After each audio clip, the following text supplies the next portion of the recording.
오늘 우리가 같이 공부할 내용은 예언서입니다. 여태까지 우리가 앞부분에서 모세 오경하고 전기 예언서 이걸 했어요. 모세 오경과 전기 예언서. 그게 이제 이스라엘 창조부터 이스라엘 왕정 시대를 거쳐 왕정이 끝나는 포르기까지 이야기입니다. 그러니까 모세 오경부터 전기 예언서 그게 창세기 창조 이야기부터 쭉 이제 아주 옛날 고리죠. 그 이야기부터 시작해서 아브라함, 이삭, 이렇게 쭉 내려오는 족장들하고 출애굽, 그리고 사사시대, 그리고 왕정시대를 거쳐서 왕정시대, 북왕국, 남왕조가 다 망하는 그런 이야기예요. 그러니까 실질적으로 그 이스라엘의 역사라고 생각하시면 됩니다. 머릿속에 이렇게 정리해 두세요. 모세 오경과 전기 예언서는 이스라엘의 역사다. 아주 고대사까지 포함한 아주 그 전설과 같은 그 옛날 이야기까지 포함한 이스라엘의 역사다. 그 중에서 특별히 이스라엘의 왕정 역사, 이거는 전기 예언서죠. 보통 역사하면은 그 왕정이 시작돼야 실제적인 거거든요. 우리나라도 뭐 고조선, 뭐 그렇게 삼국시대, 이제 그런 게 이제 구체적으로 역사로 우리가 말하는 것처럼 이스라엘에게도 그 왕들의 역사, 이제 왕정이 세워지는 거, 그때부터의 이야기가 이제 실질적인 이스라엘의 역사다. 그렇게 생각하시면 됩니다. 그 이야기가 전기 예언서에 나오거든요. 전기 예언서가 전부 몇 권으로 되어 있는지 아세요? 일레 집사님 기억해요? 몇 권이에요? 전기 예언서가? 전기 예언서 몇 권? 사무엘상하고 열왕기상하고 그런가요? 그건 이제 왕정의 역사고요. 근데 더 전기 예언서 하면 그 앞에 두 권까지 합해서 앞에 나온 게 여호수아하고 사사기까지. 그게 전기 예언서입니다. 여호수아하고 사사기, 그리고 열왕기상하, 사무엘상하, 열왕기상하. 그리고 6권이에요. 6권이 전기 예언서인데 이스라엘의 왕들의 왕정은 뒤에 4권만 있습니다. 사무엘상하, 열왕기상하. 그렇게. 그런 건 잠깐 반복해서 여러분들이 머릿속에 정리해 두시면 됩니다. 거기까지가 이스라엘의 실제 역사에 대한 서술이다. 이렇게 생각하시면 됩니다. 전기 예언서가 이제 다 끝났어요. 그것만 알면 이제 전체 이스라엘의 역사가 어느 정도 머릿속에 윤곽이 잡히는 겁니다. 다시 설명하지 않아도 되죠? 이제 창조 이야기부터 시작해서 쭉 내려온 거 대충 되죠? 이게 일반 역사하고의 흐름하고도 비슷합니다. 아주 고대 이거는 이제 어떤 설화와 같은 거예요. 창조 이야기, 창세기 1장부터 11장까지 그때는 이제 원역사라고 그래서 실제 역사라기보다도 어떤 신화적인 요소로 인류 전체의 역사를 이렇게 설명하는 그런 이야기예요. 창조 이야기, 타락 이야기, 신라권 이야기, 그리고 이제 가인이 아벨을 죽인다는 뭐 그런 이야기, 그리고 바벨탑 이야기, 홍수가 먼저 나죠. 그 다음에 바벨탑 이야기까지입니다. 그 창세기 1장부터 11장까지예요.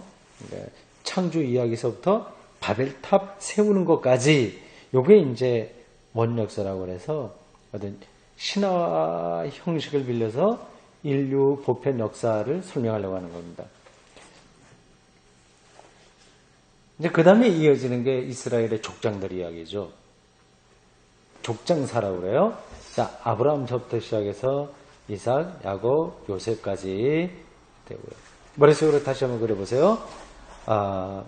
원역사가 맨 앞에 있고, 그 다음에 족장사, 족장 이야기, 그 다음에 이집트에서의 이민 떠나서 거기서 생활한 300~400년 이집트 이야기. 그건 이제 간단하게 나와요. 무슨 생활을 했는지는 별로 많이 나오지 않아요. 어쨌든 그 시대는 다 없습니다. 그냥 말로만 남아있지 성경에 그 이야기는 안 나와요. 그럼 그 다음에 이어지는 역사가 출애굽과 이어서 40년 광야 생활이에요.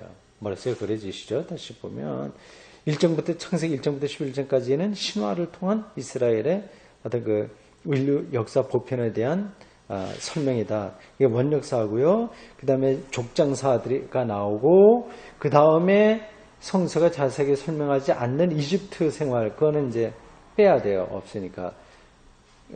그 족장사 다음에 이어지는 게 실제적으로 성경에 보면 뭐죠? 이게 광야 40년 생활입니다. 이게 아주 중요한 거예요. 40년 동안 이야기가 많아요. 출애굽기서부터 그 모세오경 마지막 뭐죠? 신명기까지 그게 전체가 다 뭐예요? 그게 광야 생활 이야기입니다. 광야 생활은 기껏 해봐야 40년인데 그 내용은 굉장히 많은 거예요. 왜 그럴까요? 근데 그때가 중요하기 때문에 그렇습니다. 40년의 광야 생활이. 근데 이집트에서 살았던 세월이 요셉이 이제 거기 가서 국무총리 된다고 하잖아요. 그래서 흉년이 들어서 그걸로 다 이민 떠나지 않습니까? 근데 그때부터 한 400년 가까이 거기서 살았는데 그 이야기는 없어요. 난 죽었습니다. 네, 다시 뭐랬어요? 그래요, 보세요. 원역사, 그 다음에 족장사, 그 다음에 40년 출애굽, 광야 생활, 그 다음에 이어지는 게 뭘까요? 광야 생활 40년 끝나면 뭐죠? 사사 시대가 시작해요. 사사.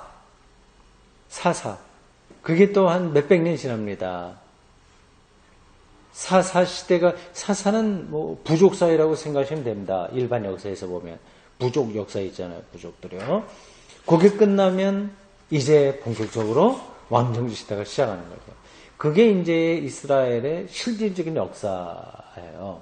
그게 뭐 수백 년 동안 계속됩니다.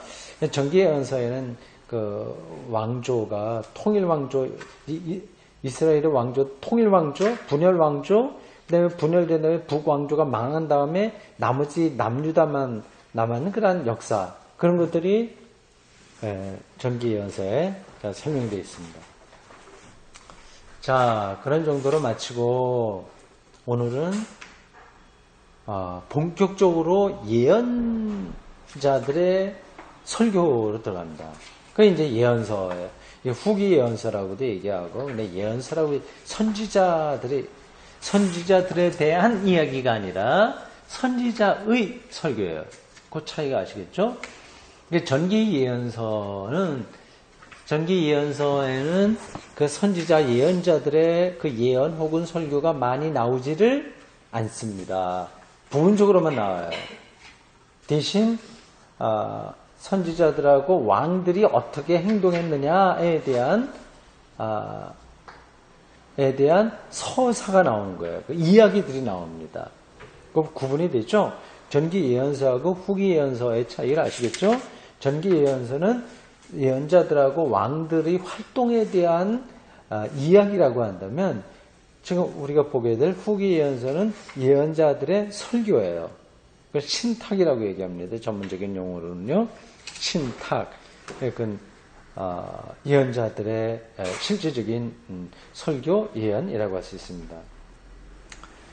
이 예언자들, 예언서, 후기 예언서를 두 개로 나눠요. 두 개로. 하나는 대예언서, 또 하나는 그렇다면 소예언서예요. 대예언서는 아주 중요한 우리가 뭐 많이 읽고 있는 그런 예언서인데, 이사야, 예레미야, 에스겔, 이 세 사람 머릿속에 넣어두세요. 중요한 사람들입니다.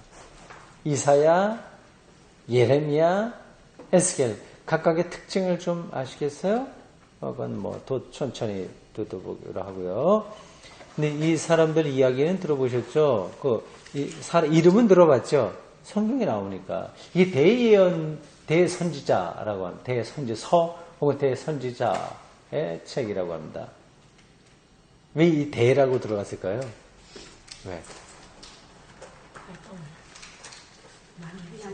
네, 일단 그렇습니다. 그렇게 분류한 거예요. 이 한 권 한 권이 분량이 많아요. 이 대예언서가 있다고 한다면 소예언서가 있죠. 소예언서를 12소예언서라고 합니다. 왜냐하면 12명의 선지자들의 이야기가 있기 때문에 그렇습니다. 오늘은 대선지서 선지자의 한 사람인 이사야의 글을 보겠습니다. 근데 이사야서도 한 사람이 기록한 게 아니에요. 사실은 예레미야서나 에스겔서도 뭐 그렇다고 봐야 됩니다. 이게 어느 한 순간에 어떤 선지자가 앉아갖고 이렇게 논문을 쓰듯이 책을 쓰듯이 쓴 게 아닙니다. 그 당시 생각해 보세요. 기원 전 시대야. 그때 무슨 사람들이 이거 썼겠어요. 그냥 말로 선포하고 그런 것들이 민중들에게, 일반 서민들에게 전해져 내려오다가 어느 때에 이르러서 그것이 문장이 되고 그렇게 해서 천천히 그렇게 이사야라고 하는 이름으로 묶이게 된 겁니다. 하루 이틀이 된 게 아니에요. 어느 한 사람이 딱 이걸 갖다가 작정하고 쓴 거 아닙니다. 많이 흩어졌던 이야기들이 이제 이사야라고 하는 이름으로 그렇게 묶여진 겁니다. 그래서 그 이사야서를 일반적으로는 세 수로 나눠요. 제1 이사야, 제2 이사야, 제3 이사야. 시대가 달라요. 근데 물론 우리가 볼 때는 그래 이사야 한 사람인데 뭘 그걸 잠깐 나누냐 생각할지 모르겠지만 그래 나눠야 더 정확하게 이해할 수 있습니다. 그 시대가 다르다는 걸 어떻게 알 수 있느냐면 한번 설명했죠. 그걸 보면은 학자들이 연구하면 나타나는데 쓰인 용어들의 차이가 나는 거예요. 용어들의. 그리고 그 시대 배경이 다른 거예요. 뭐 그건 비슷한 건 제가 설명을 한번 했는데 뭐 일반 역사를 얘기한다고 하더라도요. 한 150년 전에 기록된 어떤 문서가 있는데 150년 그걸 앞으로 한 500년 후에 우리 후손들이 읽는다고 합시다. 근데 그들이 전해져 내려오는 거는 지금부터 150년 전 이야기인데 그 이야기에 뭐 박근혜라고 하는 이름이 들어갔다고 합시다. 그러면 그거는 150년 전 이야기가 아니라 현대 이야기거든요. 그러니까 성경은 그렇게 여러 가지 이야기들이 이렇게 뒤섞여 있는 거예요. 그걸 이제 차근차근히 연구하다 보면 이 부분은 어느 시대의 예언자의 누구 거고 그런 것이 드러나게 되는 겁니다. 그래서 그게 이제 제 1, 2, 4야인데 오늘 그거 들어가기 전에 예언서의 특징을 좀 먼저 보겠습니다. 여러분 가지고 있는 책 167쪽입니다. 167쪽. 책 그 제목은 이렇게 되어 있어요. 10번 이렇게 돼서 예언의 역사 그리고 유형, 형태 되어 있습니다. 예언의 역사. 역사는 알 수 있고요. 역사란 건 무슨 뜻인지 알 수 있고 유형, 형태가 또 나눠지네요. 형태, 유형 어떤 뜻일까요? 이렇게 이게 뭐 심판 예언이냐, 구원 예언이냐 이런 걸로 유형이 나눠지고 이게 일반 서술형이냐 아니면 시적이냐 뭐 이런 문장 형태 그걸 형태라고 하는 것 같습니다. 그러니까 내용을 어떻게 나누느냐는 유형이고 문장의 차이점들을 말하는 게 형태. 그 역사는 뭐예요? 이게 언제 기록됐느냐 하는 걸 보는 거거든요. 네, 그 일반적인 이야기를 좀 하겠습니다. 예언의 역사는 왕국의 시작부터 포로 후기까지 확장된다. 왕국의 시작이 누구라고 그런지 아시죠? 처음에 왕이 사울이에요. 네, 사울. 첫 왕이 사울입니다.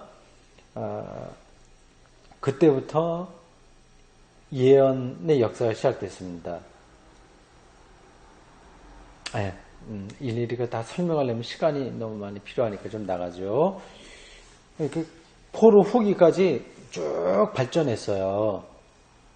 그러니까 이게 이제 이스라엘 민족의 아주 특징 중에 하나입니다. 그들에게는 예언자들이 있었다고 하는 거, 그 역사 안에서요.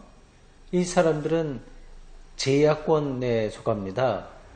그래서 제사장하고 다른 거예요. 제사장하고 예언자와 선지 똑같은 말입니다. 프로핏이라고 하죠. 근데 프리스터는 제사장인데 프리스터하고 프로핏하고는 이제 다른 거예요. 근데 두 개 다 이제 종교적인 업무를 주로 이제 담당했다고 보는데 뭐 여러 가지 차이가 있겠죠. 그 중에 단적으로 하나만 얘기하면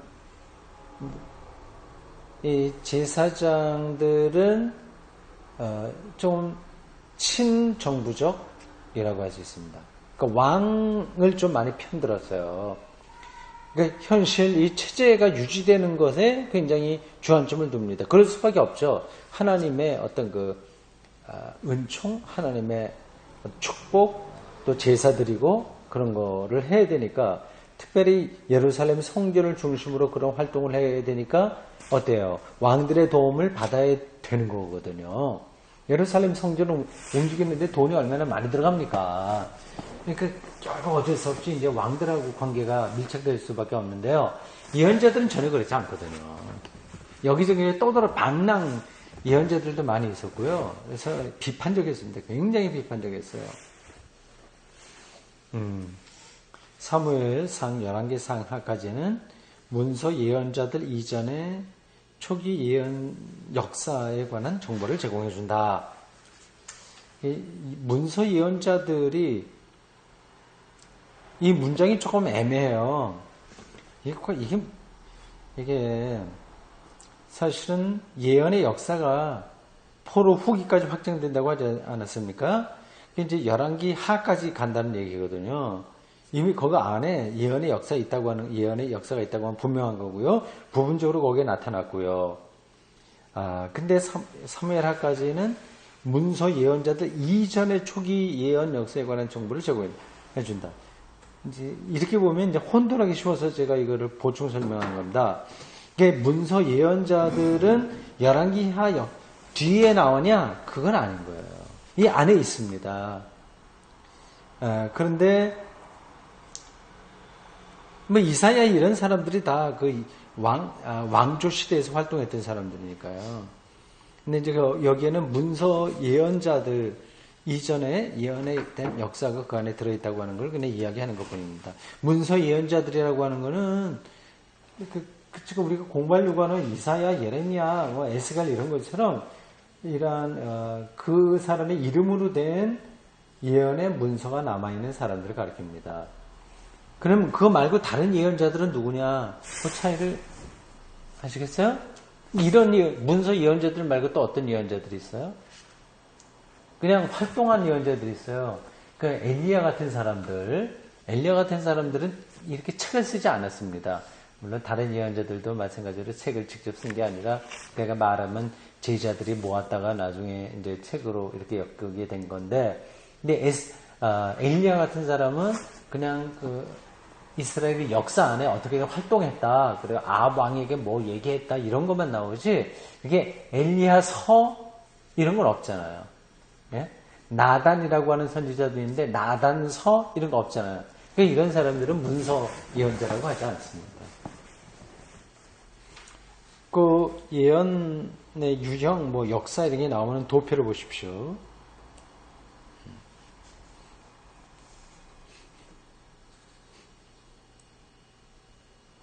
잠깐만 보자. 구행자 집사님? 거기 이쪽으로 앉아서 편하게. 내가 보니까 불편한 것 같아. 이 의자가 좀 불편한 의자예요. 예배 드릴 때도 보니까 좀 사람들 불편해하는 사람들이 있는 것 같더라고. 이쪽도 이제 앞으로는 내가 저쪽 가서 저 의자로 앉고 여러분들 쭉 이렇게 앉는 게 더 좋을 것 같니? 괜찮아요? 그 도표를 보세요. 심판 예언이 있고 또 구원 예언이 있습니다. 구원 예언은 제의 예언이라고 또 괄호로 묶여 있습니다. 제의는 이렇게 제사 드리는 모든 그런 것들을 얘기하는 거기도 하고, 그거이기도 하고, 또 의식적인 어떤 예언이 있었던 것 같아요. 그런 정형화된 예언의 문장들, 그런 것까지 포함된 게 아닌가 싶은 생각이 드네요. 정확한 이야기는 아닙니다. 초기 역사 이런 것들이 사무엘상하, 열왕기상하 이런 데 나타나고 있고요. 제1기 일기라고 되어 있죠. BC 750에서 700년 이때가 그러니까 북이스라엘이 망하던 그러한 기간입니다. 그러니까 좀 위태로울 때죠. 그러니까 시국이 아주 어려울 때 예언자들의 활동이 많았습니다. 아모스, 호세아, 미가, 이사야 이런 사람들이 제1기예요. 750에서 700년 사이 기원 전입니다. 그러니까 이때 이 사람들이 주로 북이스라엘에서 활동했을 거로 제가 추측이 됩니다. 지금 제가 확인해 갖고 나오지 못했어요. 나온 사람들의 그 이름들 보십시오. 이 예언자들이 북이스라엘에서 활동한 사람들이 있고 남유다에서 활동한 사람들이 있습니다. 그러니까 세월이 좀 흐르면서 주로 제2기를 보세요. 587년까지예요. 이때는 남유다도 망할 때거든요. 그때는 주로 남유다에서 예언 많이 했겠죠.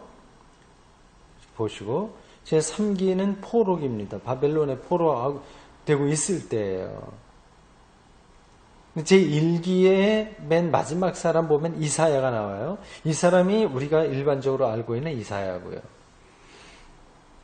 그리고 포로기에 보면 구원 예언을 한 제2 이사야가 있습니다. 이 사람이 제2 이사야서에 들어와 있지만 다른 사람이에요. 시대가 차이가 많잖아요.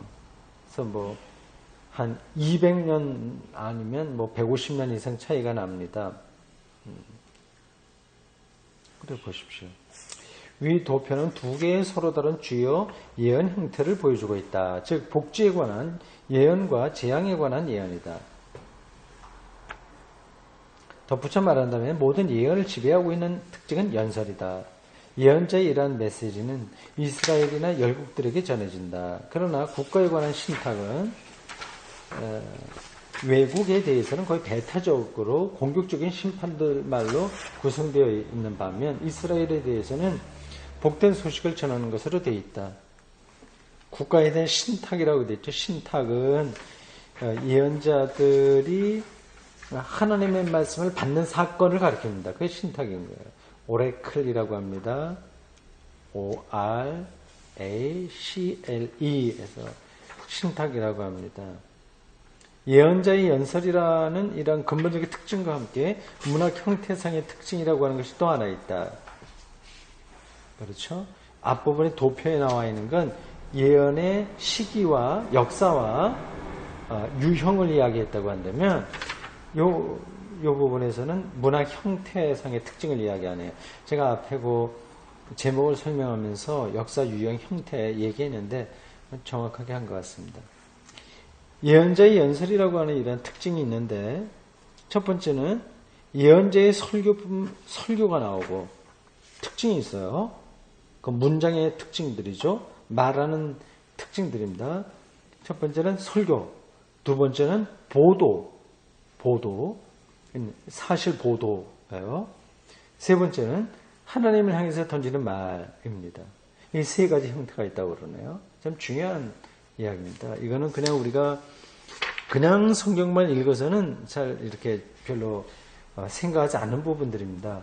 그러니까 예언서에 나와 있는 문장들, 그런 것들의 문학적인 특징이 세 가지다. 하나는 일반적으로 생각하고 있는 그런 설교, 예언, 그거하고 두 번째는 보도고 하나 하나님에게 드리는 탄원이라든지 뭐 그런 것들, 시조, 일종의 기도라고 할 수 있습니다. 세 가지예요. 예언서들을 읽을 때면 12 소예언서들은 한때 한 권으로 책으로 되어 있었다고 하는 것, 그 부피에 있어서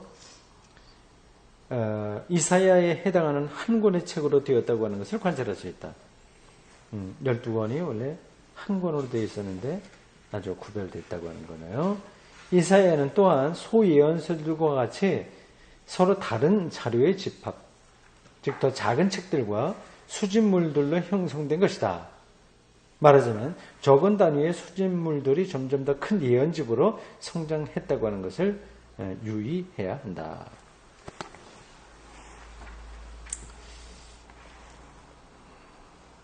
그 다음 예언 이사야입니다. 우리 예언서 중에 첫 번째로 다룰 책입니다. 이사야. 사람 이름이고요. 책 이름이기도 합니다. 근데 이게 이사야 1장에서 39장까지입니다. 이 이사야가 중요한 거는 혹시 그런 것까지 아실래나 모르겠어요. 복음서에 보면 이사야에 대한 인용이 많아요. 인용이. 그리스도론적인 메시아니즘, 메시아에 대한 대망이 여기 많아요. 그런 것들이 바탕이 돼서 예수님이 가능한 거예요. 전달이 되는지 모르겠습니다. 예수님이 아무 전후 맥락 없이 뚝 떨어진 게 아니라 이렇게 메시아에 대한 대망이 이스라엘에 무르익은 거예요. 그러면서 어떤 사건이 거기서 벌어지게 되는 겁니다.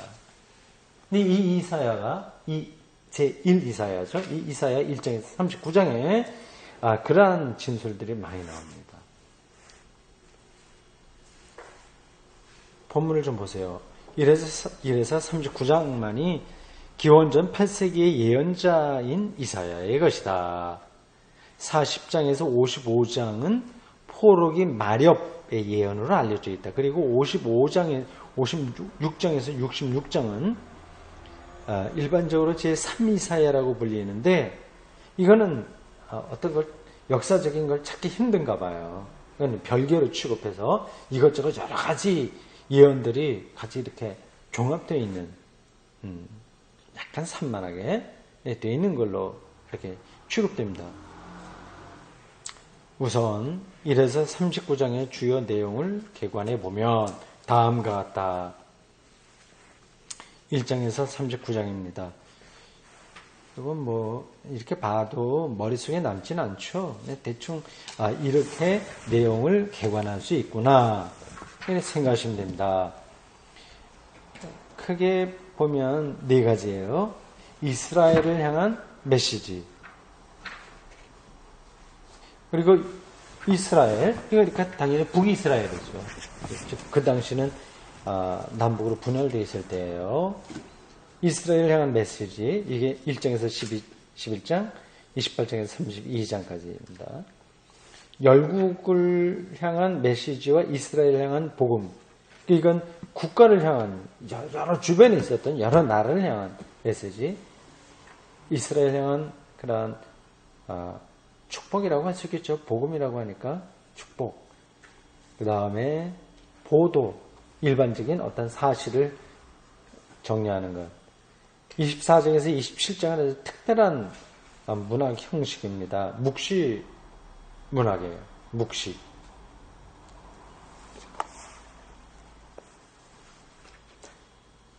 먼저 1장에서 12장까지입니다. 이게 이제 이사야의 근본 메시지예요. 이 부분은 한때 독립적으로 존재했었다고 하는 이사야의 기록이다. 그게 순수하게 이사야의 독립된 메시지라고 할 수 있습니다. 뭐 독립돼 있고 말고가 뭐냐 그렇게 질문하실 수 있는데요. 그게 이제 구분이 돼요. 그건 이제 전문 학자들이 그걸 연구를 하는 거죠. 그러니까 1장에서 12장까지는 따로 이렇게 이사야의 어떤 신탁 그렇게 해갖고 따로 있었던 게 어느 때에 이제 같이 묶여졌다 그 얘기죠. 그 중심부에는 이사야의 소명에 관한 기사가 있다. 성전에서 소명을 받거든요. 뭐 성전 안에서 뭐 스랍들이 노래하고 하는 걸 보면서 거룩하다고 하는 찬송이 나오고 그런 것들이 있습니다. 특유한 방법으로 예언자의 인물됨을 나타내 보인다. 여기서는 하나님이 한 개인과 만나실 때 세 가지 사실이 발생한다고 하는 것을 분명하게 보여주고 있다. 이게 일반적인 구약에 나오는 소명의식의 소명사건의 세 가지 특징입니다. 그건 여러분들이 참고적으로 알아두셔도 좋아요. 이건 구약만이 아니라 오늘날도 마찬가지겠죠. 첫 번째는 하나님은 거룩한 불으로 나타나신다. 모세의 경험도 비슷하죠. 네. 불붙는 가시떨기나무에서 하나님을 경험하니까요. 소명사건에서는 이 세 가지가 나타난다. 하나님은 거룩한 불으로 나타난다. 두 번째, 인간은 하나님과 부딪힐 때 자기 자신을 변화되어야 할 죄인으로 발견한다. 사람이 죄인으로 낮아지고요. 모세도 난 말 못하는 사람이다. 그렇게 얘기 나오죠. 이사야 이 소명사건의 것이 아주 분명히 나옵니다. 나는 정말 죄인이다 깨닫게 되죠. 그게 중요합니다. 하나님을 경험한다고 하는 것은 자기의 이 죄성을 깊이 깨닫는 것이라고 할 수 있어요. 이거는 우리가 죄책감에 빠진다는 얘기 아니라 자학한다고 하는 것이 아니라 이 인간의 한계를 여실하게 뚫어본다고 하는 거거든요. 자기 스스로 어떤 노력을 통해서 자기의 내면적 세계가 완성될 수 없다고 하는 근본적인 한계를 깨닫는 것, 이게 죄의 인식입니다. 내가 뭐 하나 잘못했다 아니다 이런 차원이 아니라 아주 존재론적인 우리의 한계들을 깨닫는 거죠. 세 번째는 하나님은 변화받은 사람을 자기 사제로 보낸다. 일을 맡겨서 보내는 겁니다. 이사야의 소명설화 다음에는 이사야가 아람과 이스라엘 전쟁 중에 아하스 왕과 만나는 기사와 이 만남의 결과에 관한 기사가 따라온다. 지금 이걸 설명하고 있는 중입니다. 몇 가지 성경 구절이 인용되어 있어요. 거기에 두 번째 인용 보십시오. 한 젊은 여인이 잉태하여 아들을 낳을 것인데 그 이름을 임마누엘이라 하리라. 많이 들어보셨죠? 이야기요. 그게 별 두 개로 해서 밑에 각주로 나와 있습니다. 우리말 성경에는 처녀로 되어 있다. 되는데요. 근데 이 번역이 다 가능한 거예요. 젊은 여자라고 하는 그 번역도 가능하고, 처녀라고 하는 이름으로 번역도 가능해요. 어떤 걸로 하는 게 더 맞을까요? 한 젊은 여인이 잉태하여 아들을 낳을 것이다. 이게 아마 학문적으로 좀 신학적으로 보면 더 맞습니다. 요게 이사야 7장 14절에 나온 이야기예요. 이게 왜 여기 나왔냐? 제가 본문을 한번 찾아봤습니다. 근데 이 부분이 아하스 왕에게 이제 이야기하는 거거든요. 왜 요 부분에서 젊은 여자가 잉태해서 아들 낳을 것이다 이런 얘기가 나오는지 깊이 연구가 필요한 겁니다. 어쨌든 저는 이제 이 본문을 설명하려고 하는 건 아니고요. 이런 구절들이 신약 성서에 예수 그리스도를 해명하는데 아주 중요한 구절로 인용되었다 그 얘기입니다. 171쪽입니다. 이사야 예언의 특성은 1장 10절에서 17절에 나타나고 있는데 그것은 불의는 크게 저지르면서 희생제사만 드리면 된다는 몰지각과 어리석음을 탄핵하는 말로 구성되어 있다. 날카롭죠. 이게 이사야 예언의 특징입니다. 불의한 사람들이 그런 것에 대한 고칠 생각을 전혀 하지 못하고, 그런 것도 다 희생제수만 드리면 되는 걸로 그냥 쉽게 처리해버리는 그런 몰지각한 삶의 모습들을 이야기합니다.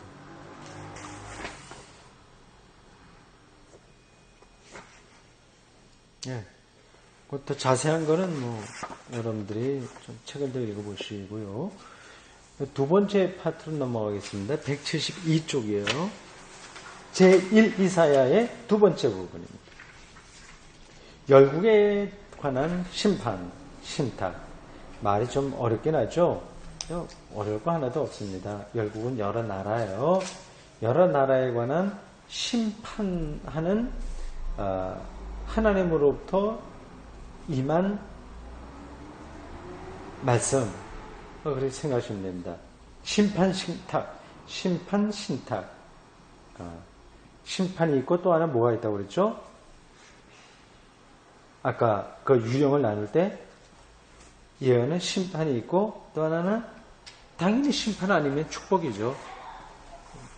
단어가 뭘로 되어 있는지 모르겠는데. 응? 예, 구원. 예, 구원. 심판과 구원 이렇게. 구원이 축복입니다. 마태복음 5장에도 복 있는 자는 가난한 자는 복이 있나니 이런 말씀 있잖아요. 복이 있다고 하는 건 이제 구원을 받는다. 구원에 대한 다른 용어가 복이죠. 그러니까 심판과 구원, 심판과 축복 이렇게 나눕니다. 심판, 신탁이에요. 여기에 나타난 국가에 관한 신탁들은 개인이 아니라 국가에 대한 거예요. 왜 이사야가 개인 하기도 시간이 없을 텐데 국가에 대해서 했냐? 그런 질문이 가능할 텐데요. 이게 이스라엘의 운명이 주변 국가와 깊숙이 연관이 되어 있고요. 어떻게 되느냐에 따라 많이 달라지기도 하고, 또 이들이 본 하나님은 이스라엘에게만 한정된 분이 아닌 거예요. 온 세계 전체를 다스리는 분이기 때문에 열국에 대한 신탁도 행했습니다. 과연 그대로 됐냐 안 됐냐 그거는 모르겠습니다. 여러분들이 오해하지 말으셔야 될 것은 그 선지자들의 그 이야기가 점쟁이들이 뭐를 앞에 맞추듯이 그런 건 아니거든요. 저는 지금까지 내려온 이스라엘의 역사와 그 예언자들의 어떤 그 전통에 근거해서 하나님의 뜻이 뭐냐고 하는 것을 설교하는 겁니다. 그러니까 일단 역사적 관점을 갖고 역사를 뚫어보는 거예요. 그래서 그거를 선포했어요. 그래서 그대로 된 게 있고 안 된 게 있습니다. 근데 되지 않았다고 하더라도 큰 문제가 아닌 거예요. 결국 그 안에 예언자가 보려고 했었던 하나님의 뜻이 뭐냐, 그걸 우리가 찾기만 하는 겁니다. 여기에 나타난 국가에 관한 신탁들은 이사야의 말씀집으로 설명될 수 있는데 인근의 열국에게 주는 설교다. 여기에는 무명의 예언자들에 의해서 신탁들이 첨가되었는데 그것은 매우 후대의 역사적 상황에 비추어서 해석될 수 있다. 그러니까 이 부분은 순전히 이사야가 한 신탁은 아니라고 하는 거죠. 나중에 알지 못하는 무명의 예언자들이 한 신탁도 이 안에 들어와 있는 거예요. 그러니까 참 성경을 공부하기가 참 까다롭습니다. 간단하지가 않아요. 안에 읽고서 은혜 받으면 되지 이렇게 생각하면 간단한데 은혜 만능주의가 옳은 것도 아니고요. 일단 우리가 정확하게 알 필요가 있는데 그런 점에서 이제 이 전문가들이 연구의 연구를 우리가 이제 읽고 공부하는 게 필요하죠. 여기에 나타나는 이사야의 말씀들은 다메섹과 이스라엘, 아수르, 블레셋, 애굽과 에디오피아를 공격하는 것으로 되어 있을 뿐만 아니라 유다와 예루살렘 그리고 관료 중에 한 사람을 공격하고 있다. 관료 중에 한 사람까지 공격하고 있다고 하네요. 이건 정말 더 많은 연구가 필요한 거네요. 열국에 대해서 하다가 갑자기 한 사람을 공격하는데 그만한 사정이 있겠죠.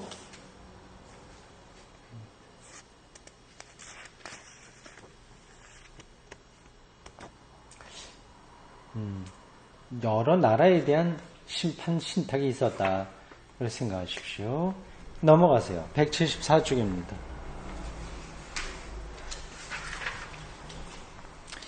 이사야의 묵시록 부분이에요. 24장에서 27장입니다.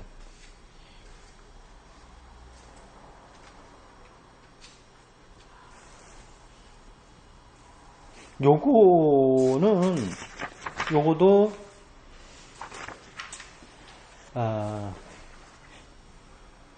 네 장에 불과하지만 이 네 장은 성서 가운데서 하나의 독립된 책으로 볼 수 있다. 그것은 하나의 묵시로서 세상의 종말을 묘사하고 있다. 그러니까 묵시 문학이라고 하는 것이 성서 안에서 고유한 어떤 특징이 있다고 하는 거예요. 보통 이제 문학의 장르라고 그러잖아요. 장르, 묵시 문학이라고 하는 장르에 속합니다. 여기에는 다니엘서에도 많이 나타나요. 다니엘서도 상당히 묵시적인 게 있고요. 다니엘이 많은 여러 가지 뭐 보잖아요. 이상한 거. 거인 신상도 보고 하잖아요. 그런 것들이 묵시적인 겁니다. 요한계시록 당연히 그렇죠. 거기 여러 가지 숫자라든지 뭐 바닷속에서 나는 이상한 동물들 나오잖아요. 그런 거 보면 완전히 SF 영화처럼 이상한 세계를 이야기하는 것 같습니다. 그게 이스라엘 한 시대에 있었던 묵시 문학이라고 하는 장르예요. 그런 방식으로 어떤 사실을 전하려고 하는 거죠. 그러니까 아주 극단적인 상징인데 그런 것 갖다 사실적인 걸로 생각하면 좀 우스워집니다. 신천지에서는 요한계시록에 나오는 14만 4천 이게 자기들 숫자라고 하면서요. 채워지면 뭐 된다고 하는데 그런 것처럼 엉터리 없는 게 없거든요. 뭐 비슷한 거는 뭐 정통교회에서도 많이 있었습니다. 뭐 666인가 그리고 해갖고 뭐 유럽 연합이 뭐 14가지 나라가 되면 뭐 마지막 때라든가 뭐 그렇게 해갖고 각 교회마다 그런 걸로 강의도 하고 뭐 많이 그랬거든요. 전혀 성서가 뭐냐에 대한 기초적인 이해가 없어서 그렇게 되는 겁니다. 예. 그러니까 다니엘서에 있고 에스겔서에도 나오고요. 이사야서에도 있고 요한계시록 신학에 그리고 마태복음에도 약간 부분적으로 그런 흔적들이 있습니다. 예. 근데 그런 것들은 터무니없는 이야기들이 아니에요. 굉장히 상징을 통해서 어떤 이 인간 개인과 역사와 우주의 심층을 뚫어보는 힘들입니다. 세상 종말을 표현하는 묘사는 힘이 있다. 땅이 슬퍼하고 쇠잔하며 세계가 쇠약하고 쇠잔하며 하늘들이 땅과 함께 쇠잔하며 이 묵시문학적인 표현들이거든요. 굉장히 뚫어보는 거잖아요. 이 지구가 언젠가는 이렇게 없어지고 흔들립니다. 이거는 물리학은 몰랐는데요. 이 사람들이 우주 물리학은 몰랐는데 근원을 뚫어볼 수 있는 힘이 있는 거예요.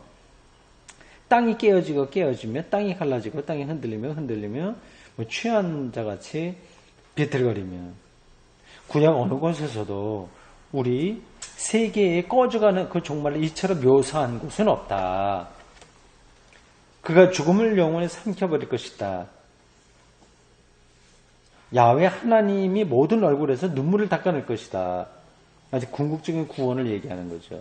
당신의 죽은 자들은 살아날 것이며 그 시체들이 일어날 것이다. 이런 묵시문학적인 어떤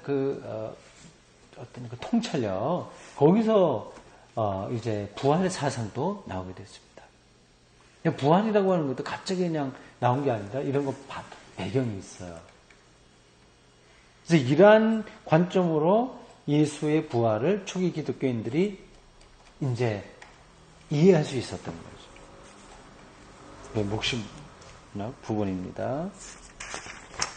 아수르 시대라고 하는 그 4번입니다. 이사야 28장에서 32장입니다. 쭉 아수르는 아시리아죠. 똑같은 얘기죠. 아수르 이제 북이스라엘을 멸망시킨 나라거든요. 그러니까 그 제국이었어요. 고대 제국.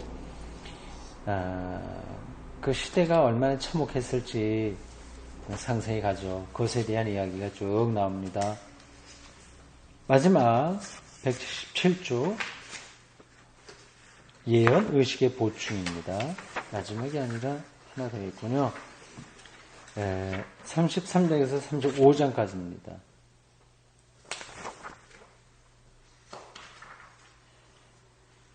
궁켈이 예언 의식이라고 한 33장은 28장 1절에서 33장 1절의 수준물을 일컫는다. 좀 전문적인 용어네요. 궁켈은 유명한 구약학자입니다. 민족 탄식으로부터 최후를 내다보는 구원의 약속이 승연한다. 그 다음 쪽이요. 마지막입니다. 연대기예요. 연대기. 예루살렘의 위협과 그 구원사. 이거는 예언 자체가 아니라 이렇게 어떤 일이 있었다. 연대적인 기록이라고 할 수 있습니다.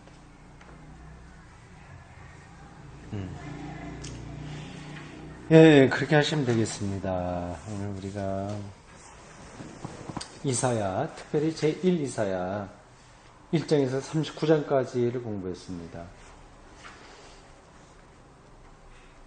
이게 예언자들의 이야기가 어떻게 보면 우리하고 거리가 먼 것처럼 생각될지 모르지만 전혀 그렇지 않습니다. 인간의 삶과 국가의 운명 이런 것들을 정확하게 뚫어본 그런 통찰력, 영적인 통찰력이죠. 그게 있습니다. 예, 이사야가 예언자들 중에서 아주 초기에 속하는, 그러니까 문서 예언자들로서는 아주 초기에 속하는 사람으로서 그 예언자들의 그 신탁의 한 전형을 보여주고 있다. 그래서 생각하시면 되겠습니다. 그걸 염두에 두시고 한번 집에 가서 한 일주일 동안 이사야서 1장에서 39장까지 한번 읽어보시기 바랍니다. 기도하겠습니다. 주님, 오늘 저희들